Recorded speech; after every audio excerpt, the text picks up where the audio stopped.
In the 1970s, he had reigned as one of the most fearsome heavyweight champions in the sport's history. His quick demolitions of fellow greats Joe Frazier and Ken Norton had been stunning. I'm fighting all contenders. I don't care how they're rated or whatever, I'll just fight them. When Foreman lost his match against Jimmy Young on March 17, 1977, he put down his boxing gloves and didn't step inside the ring for the next 10 years. He had no base, he had no focus. In 1987, at 38 years of age, George Foreman returned to the ring to fight once again. Veteran boxer George Foreman will put on the gloves and climb back into the ring. Foreman entered the ring for the first time against journeyman Steve Zowski and finished his foe in the 4th round. Just 3 months after losing the Holyfield rematch, Dwight Muhammad Qawi was offered on short notice the chance to fight George Foreman on March 19, 1988 at Caesars Palace in Las Vegas.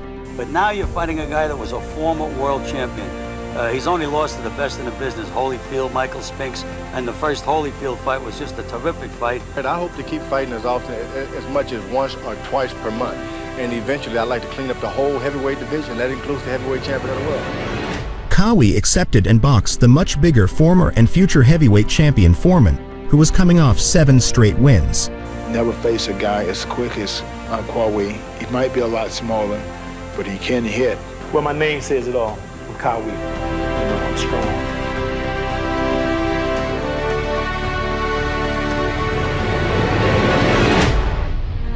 Bad idea. And there's an overhand right by Qawi. He saw the Guido-Tronic. Qawi erupted from his corner and nailed George with a strong right cross mere seconds into the fight. And of course, the uppercut you would expect to see toying with Qawi. Don't keep him out there with that left jab. If he starts to stay inside, he get himself in a lot of trouble. Qawi is thick around the middle. George is allowing Qawi to take too many limits. Just about any time. Come in behind the other guy's jab.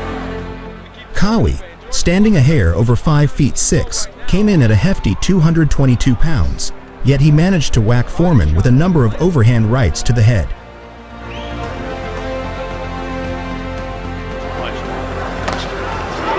Talk about stamina, but it isn't, because you saw Qawi in but they have him doing it. If he keeps getting hit with those punches, he's going to have a problem. He's falling all off. He just got to let his punches go. Miss one or two and land the third. He hit with those. He was very tough to him. Right now, he's getting nailed by Foreman. Foreman began working Qawi's body in the 2nd round, landing thunderous shots to the shoulders and outer ribcage, and finally let his hands go with a series of combinations which rattled Dwight badly. And that's what he should be using. Good left hook by Qawi. And another good left hook. George Foreman felt those punches. And Qawi is talking to him. Qawi was hurt. Gets another right hand home. Qawi's chest. He's not going to miss him if he hits him on the chest. Right hand by Qawi. Foreman loaded up with a wildly looping right hand which caught Qawi in the kidneys and appeared to aid Dwight's delayed reaction descent to the canvas. Something hurt him. Well, Foreman just nailed him with a pretty good right hand. The kidneys that drove him out of the ring. Qawi on the deck, he should have at least given some kind of The microscope to be sure. Lands him right like the 2nd round. Pushing punches. And they're not being delivered properly. Big punches. Best punches. Still that left jab, but he's not using it. And in all the other ones. Not here. Maybe we should skip right. Good right hand counter by Qawi. Good combinations. The jab.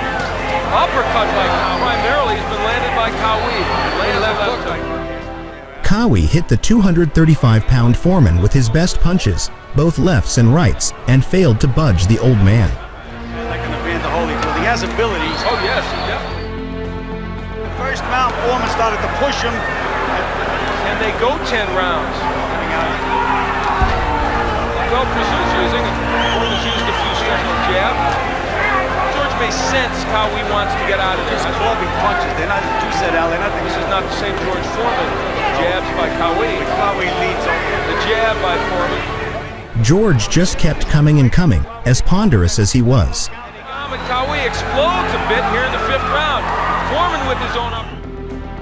A decade ago, losing to 100 degrees in the building. That was about as much snap as I've seen George have on a punch. his punches. Landed. That tactic started when he did so effectively. You can move your head all night, Al, but your body doesn't move downstairs. He's really not trying. Foreman began finding his range in the 6th round when he staggered Qawi with a left uppercut, and then knocked him into the ropes seconds later with a right hand. Split decision written all over it. Right hand by Foreman, and then uppercut, hard cut. He faked him out. Gil, do you feel like everything is kind of in slow motion here? There's 22 seconds left in round 6, and that left hook did hurt him. That should have been a knockdown. Instead, Foreman stopped punching. Wondering, George Foreman, since he started his comeback,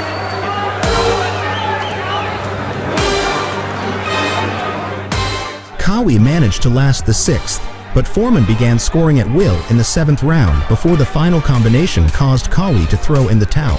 I'm sure that didn't really hurt Qawi. I think Qawi wants to quit. That's it. Well, as I said, Al, if he had the will to get... But I was really devastated by his energy, his ability to recover from punches. His hand speed was very, very slow, but he's so big and strong, Al, that he takes a lot out of guys. I wanted to use my left jab, see how I could do against shorter guys who have good overhand rights. The heavyweight champion of the world fights like that. The winner by a TKO, former heavyweight champion George